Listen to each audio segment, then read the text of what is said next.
నీ పాపం ఆశీర్వాద తలుపులను మూసేసింది. పాపం ఎక్కడ ఉందో అక్కడ ఆశీర్వాదం లేదు.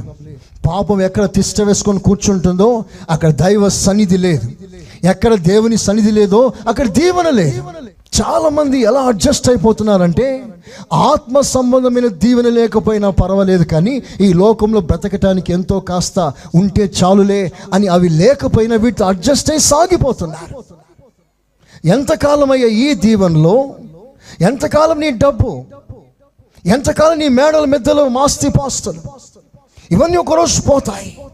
కానీ పర సంబంధమైన మింటనున్న దీవెన అది మూయబడిందే. కుటుంబ ప్రార్థనలో దేవుని సన్నిధి దిగి రావట్లేదే. ప్రార్థన చేసినప్పుడు దైవ ప్రసన్నత రాదే.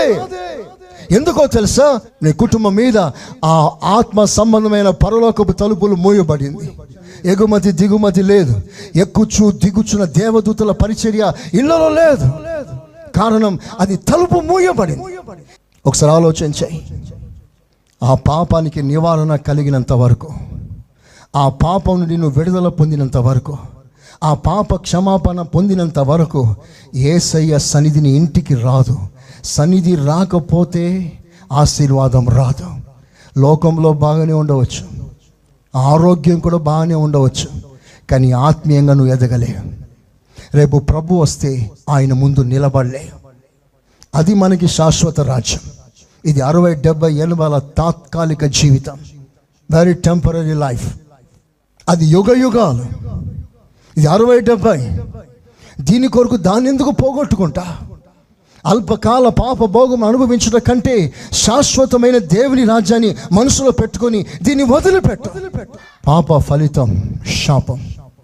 ఇలాంటి శాపం పూర్తిగా ప్రతి కుటుంబం నుంచి అది తొలగిపోవాలని, నీకు పాప నివారణ కలగాలని నా ప్రభు సిలువలో యజ్ఞమయ్యాడే.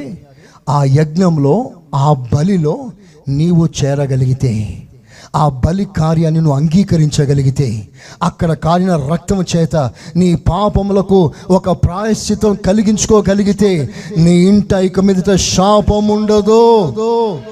కనుక రండి, సిలువ దగ్గరికి రండి. సిలువలో నీ కొరకు ప్రభు చేసిన కార్యాలు మీరు అనుభవించండి.